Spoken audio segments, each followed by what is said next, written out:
Nietzsche é um dos pensadores que mais influenciam a cultura contemporânea. Contundente e polêmico, foi um dos principais críticos do racionalismo. Nietzsche é profundo conhecedor da literatura romântica alemã de sua época, mas ao mesmo tempo de toda a cultura e da filosofia ocidentais, particularmente da mítica da Grécia clássica.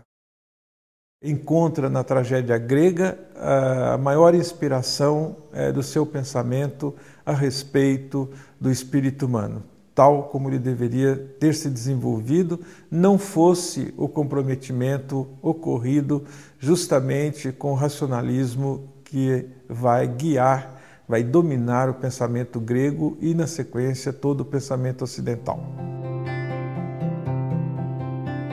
Sócrates, Platão e Aristóteles rompem com a visão mítica da realidade. É a origem do racionalismo, que tem como ponto culminante o iluminismo do século XVIII. Alguns de seus principais representantes, Descartes, Kant, para eles, as ações humanas devem ser orientadas pelo uso da razão. Este posicionamento de Nietzsche com relação à tradição filosófica ocidental, sem dúvida alguma, representa um contraponto, uma ruptura com relação a essa tradição que se tornou extremamente racionalista. Achava que era justamente na tragédia grega que se encontravam as raízes da verdadeira condição do espírito humano. Para isso ele faz uma contraposição entre o espírito dionisíaco e o espírito apolíneo. Apolo traz o espírito da racionalidade, da lógica, em oposição ao espírito de Dionísio, que representa as forças vitais do espírito humano.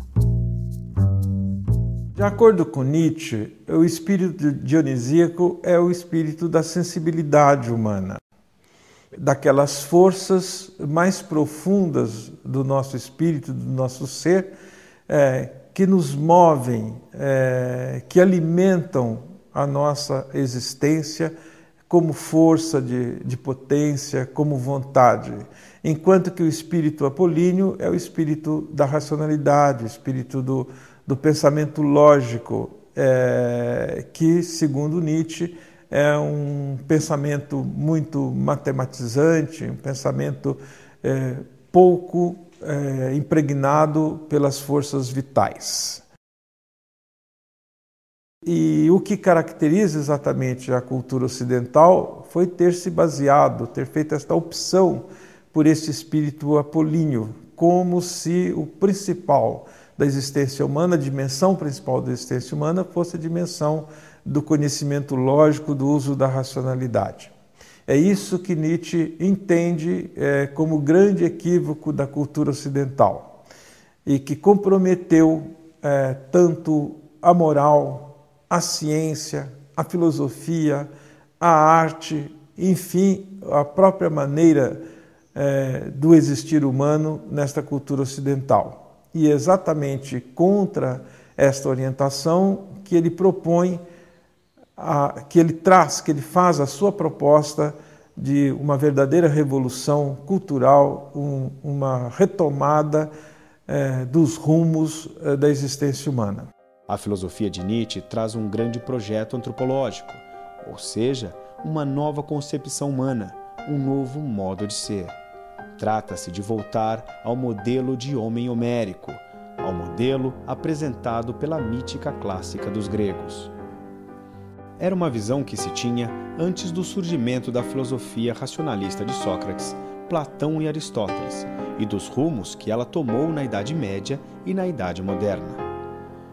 Te propõe assim que nós reconstituamos o perfil de nossa existência, resgatando estas forças profundas que estavam inscritas na nossa natureza. Nietzsche luta contra todas as orientações do racionalismo surgido na Grécia a partir de Sócrates. questiona as propostas do cristianismo, que, segundo ele, enfatiza o lado fraco e subserviente do espírito humano. Nietzsche critica as orientações iluministas, como a valorização do conhecimento científico, bem como os filósofos que defendem essas propostas, tais como Kant, Descartes e Hegel. Nietzsche também se opõe ao socialismo por acreditar que, ao defender uma igualdade entre os homens, o socialismo desqualifica a verdadeira grandeza do espírito humano. Por tantas e tão contundentes críticas, a filosofia de Nietzsche é conhecida como uma filosofia a marteladas. Que ele está tentando destruir todos os ícones, todos os pressupostos e, particularmente, todos os valores que a nossa cultura, com seu embasamento filosófico racionalista, acabou consagrando. Nietzsche acredita que o homem não deve seguir os valores consagrados pela cultura ocidental, marcados pela moral cristã e pela política liberal e iluminista. Sua proposta é que reencontremos os valores a partir de nossa condição de seres vivos, dotados de uma potência instintiva que apela para uma maior grandeza, para um posicionamento moral aristocrático. Para Nietzsche, o homem é um ser voluntarioso, poderoso, que quer e deve defender sua condição de criador da história, de condutor de sua própria existência. Sua proposta é a do surgimento de um homem superior, capaz de fruir o prazer e sentir a felicidade.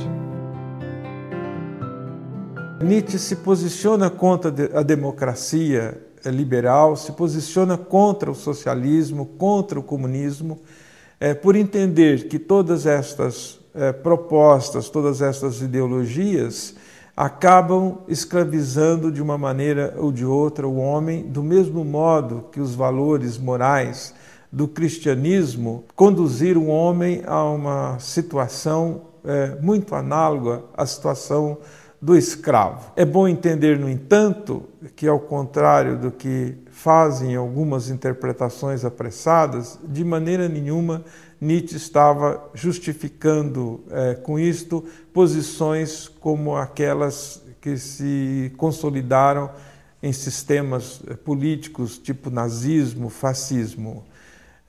Para Nietzsche, estes sistemas também apareceriam como dominadores dos indivíduos, escravizadores da vontade livre desses indivíduos. Se é que podemos falar de uma proposta política, a dele seria a de uma sociedade organizada de forma aristocrática, onde todas as pessoas pudessem exercer livremente a sua vontade de potência, ou seja, seguir os seus instintos mais naturais, mais profundos, seguir as suas pulsões, não se deixando, em circunstância alguma, se condicionar por consígnias, por determinações alheias à sua própria vontade.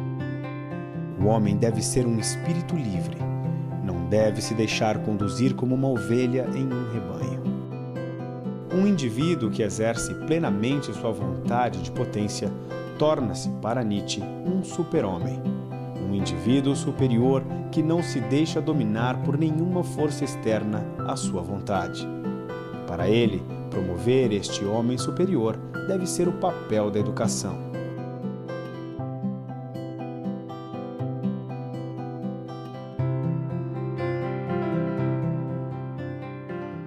A educação tende a padronizar, né? E ao invés de deixar que os indivíduos se destaquem. Então, a implicância do Nietzsche com a democracia, com a pedagogia e com a própria ciência, porque isto vem um pouco em nome da ciência, é esse espírito de padronização, como se todos os indivíduos devessem ter o mesmo desempenho, porque todos teriam igualmente, todos teriam a mesma base. E ele não acha isso. Então, nós precisaríamos de uma política e de uma pedagogia que exatamente fizesse o contrário. Ao invés de padronizar, de fazer que aqueles indivíduos mais dotados pudessem, mais talentosos, pudessem se destacar. Contra a padronização dos indivíduos, Nietzsche propunha uma formação diferenciada, uma formação como expansão, como desdobramento, nunca como ajuste ou adequação. Ao falar da educação de seu tempo, Nietzsche se refere a 3 tipos de egoísmos a que ela tem conduzido. Primeiramente, o egoísmo que ele chama dos comerciantes, que é este egoísmo que preside todo o nosso relacionamento comercial, onde se visa simplesmente o lucro, o ganho, a usura, né? Bem no espírito do capitalismo que está se consolidando naquela época. Em segundo lugar, há o egoísmo do Estado, que é este egoísmo do espírito público que tende a introduzir na vida social uma igualdade de fracos, uma igualdade de pessoas menores totalmente dominadas pelas determinações dos partidos, dos governos, enfim, da burocracia. A terceira forma de egoísmo é o egoísmo da ciência, na medida em que ela se considera como sinônimo do único conhecimento válido e vendo a cultura apenas como resultado do progresso científico,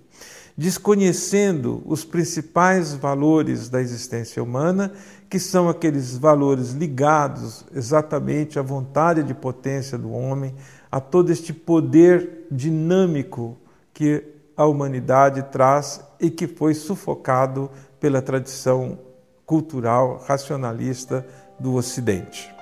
Assim como Nietzsche, o iluminismo propunha o cultivo da autonomia, mas eram visões muito diferentes. Para os iluministas, como Kant, a autonomia se caracterizava exclusivamente pelo aprimoramento da razão. Todas as demais forças presentes no homem eram consideradas contrárias a essa autonomia, a essa emancipação. Esta grande pedagogia do iluminismo que prometia a liberdade, a emancipação humana, graças à incorporação das luzes da razão. Quer dizer, as luzes da razão iluminariam as trevas da ignorância e, portanto, nos possibilitava conhecer todos os mistérios do mundo, que não são mais mistérios, são puramente fenômenos, o mundo está desencantado.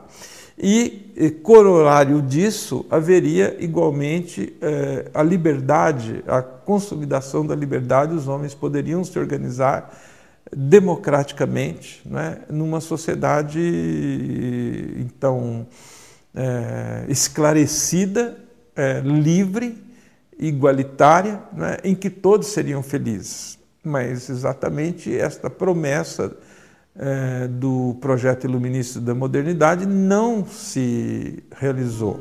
Nietzsche acreditava que a autonomia não se constituía apenas pela razão. Ao contrário, a verdadeira emancipação deriva do crescimento da liberdade, da vontade de potência. Para Nietzsche, fazem parte da vontade de potência todos os nossos dinamismos emocionais, afetivos e instintivos. Muitas dessas orientações fazem parte do pensamento contemporâneo que descobre novas inteligências e valoriza diferentes formas de sensibilidades. Na visão do Nietzsche, o que se esperaria da educação é que ela não reforçasse estes elementos da tradição iluminista, mas que, ao contrário, pudesse ser um ambiente, um clima para o despertar dessas energias que estão presentes, mas muitas vezes sufocadas em cada indivíduo. Quer dizer, o modo de condução da vida social na cultura contemporânea acaba sufocando muito estas pulsões que são reprimidas pelo sistema cultural, pelo sistema religioso. Então Nietzsche propõe que se quebre a marteladas todos estes ídolos e todos estes ícones e todas essas repressões para que então a nossa potência possa se exprimir. Certamente ele chega a discutir esta questão de como preparar o educador, fortemente inspirado pelo Schopenhauer, que exerceu um grande papel na formação filosófica do Nietzsche. E não se trata do caso do professor nem de um preparo técnico-científico na linha da tradição iluminista, e nem mesmo ver a escola como estrutura burocrático-administrativa, gerencial. O que está em pauta é muito mais a personalidade do educador. Quer dizer, certamente o professor para Nietzsche é o mestre, este mestre, e o modelo de escola dele seria muito mais a de um ambiente de uma educação muito mais convivial do que propriamente neste esquema que acabou se consolidando no Ocidente, que é uma escola formal, uma escola burocratizada, gerenciada, mais um ambiente de administração da vida do que de fecundação da vida. Nietzsche é a lembrança da dimensão dionisíaca perdida durante o predomínio do pensamento racional no Ocidente. E é o que talvez todas essas referências à inteligência emocional, ao reconhecimento das diversas formas de sensibilidade humana, a valorização da estética, isto, sem dúvida alguma, é um legado da inspiração nietzschiana para o pensamento contemporâneo.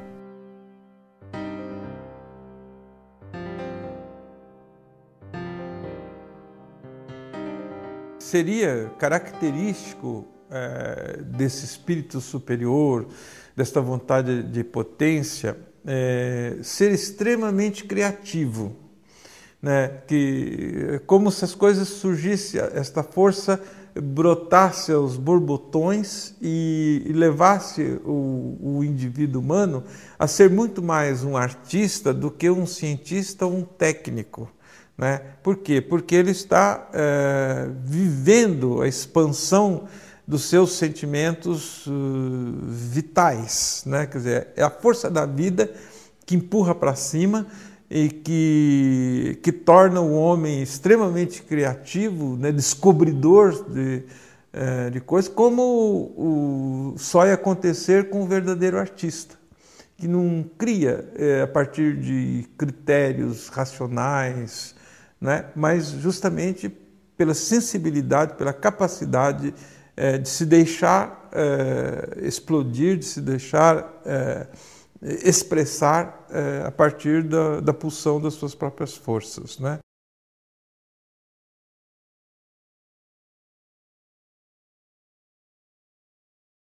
Esta filosofia do Nietzsche, em que pese as suas limitações pessoais e todas as dificuldades existenciais que ele mesmo enfrentou no convívio com a sociedade de sua época, sem dúvida alguma representou uma importante manifestação de protesto e um grito de defesa da liberdade humana, do valor da pessoa humana. Embora ele tenha carregado muito nas tintas, sem dúvida alguma, esta é uma proposta que valoriza a autonomia do ser humano e, consequentemente, o respeito pela dignidade humana.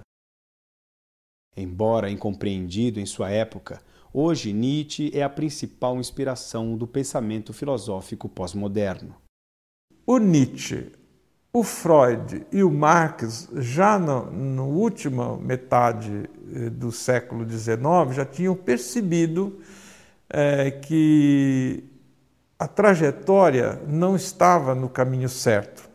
E, embora eles sejam estes três os grandes representantes do pensamento moderno, eles já lançam os germes de crítica e superação desta proposta da modernidade.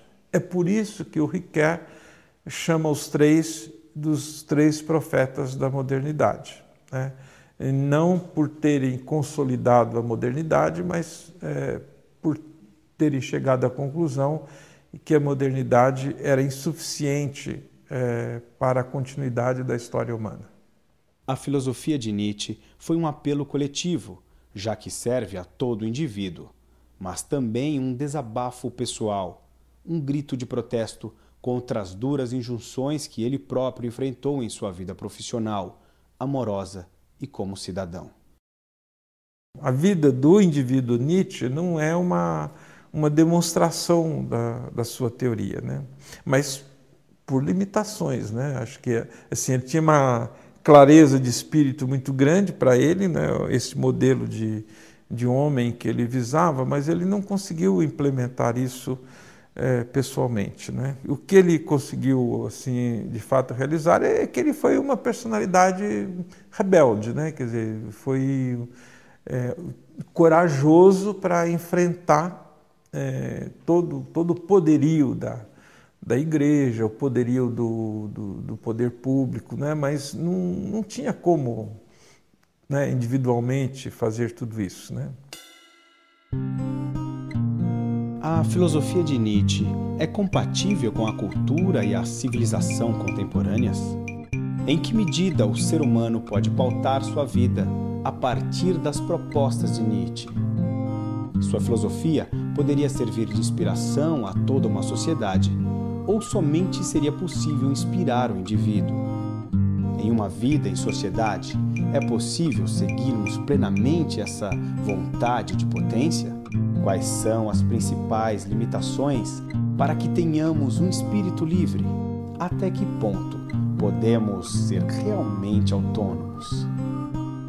Nem tanto a Apolo, nem tanto a Dionísio, né? Nós não podemos nos entregar nem a Apolo, nem a Dionísio. Mas eu acho que o importante do papel pedagógico da filosofia nietzschiana foi justamente de nos lembrar que Dionísio também existe e cobra um preço alto pela sua marca na condição humana.